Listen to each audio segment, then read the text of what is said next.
النحضن نحب بور المالك ويكون بيان دمنا حالا مالك كالي قبلنا فيي مثل الناحي kulanti wacan oo wanaagsan saaxiibayaal meel kasta dunida ka joogtaan halkaad nagala socotaan waa channelka Fandor Media oo aalam soo gudbiyo barnaamijyo xiiso leh warar iyo bixino maanta barnaamijkan wuxuu saabsan dagaalka ka dhex qarxay waayaha cusub ee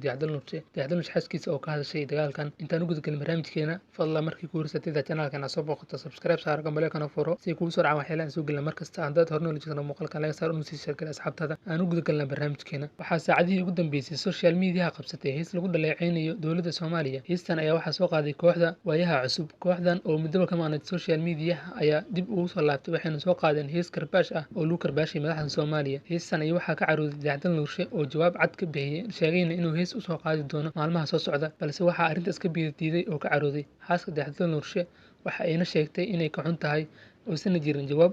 loo soo qaadiyay heesta waayaha cusub waxa ayna sheegtay inay ka joojisay Dayaxdal Nuurshe oo soo qaadi lahaa kooxda waayaha cusub oo jawaab u ahayd daba Farxiida Boss Lady oo ah xaaska Dayaxdal Nuurshe ayaa waxa ay soo dhigtay barta ay ku leedahay Facebook post ay ku sheegaysa kuna cadeynaysa in aysan wax jawaab ah aysan jirin oo loo soo qaaday kooxda waayaha cusub waxa ayna tiri familkayga muhiim uma aha dagaal iyo tood joogto ah oo markasta la hadalhayo waa sida ay hadalka u dhigtay sidoo kale waxa ay sheegtay dagaal inay kala kulmayso dadyo badan oo cadow ku ah nolosheeda sheekadan ayaa ku soo aadaysa kadib markii Dayaxdal Nuurshe uu ka carooday hees ay soo qaadeen waayaha cusub waxaana la filayay in hees jawaab ah uu soo qaadi doono oo degdeg ah balse arrintii waxaa soo afjaray xaaska Dayaxdal Nuurshe oo cadeysay in wax jawaab ah aysan u soo qaadi doonin kooxda waayaha cusub halkaasna ay ugu joojisay saygeeda Dayaxdal Nuurshe inuu wax hees jawaab ah u soo qaado waxayna sheegtay sidoo kale in wax siyaasad ahsan kulug lahayn uusan geli doonin waa sida ay hadalka u dhigtay halkaad nagala socotaan saaxiibayaal waa channelka Fandor Media oo aalam soo gudbiyo barnaamijyo xiiso leh warar iyo bixino fadlan markii ku horsatay channelkan soo booqato subscribe saar gambaleekana furo si kuu soo dhacaan waxyaalaha soo gelin markasta hadaad horno la joogtaan muuqaalkan like saar oo si share asxaabtada si u daawadaan waa baad Fandor Media isku duban oo idin leh kulanti wacan saaxiibayaal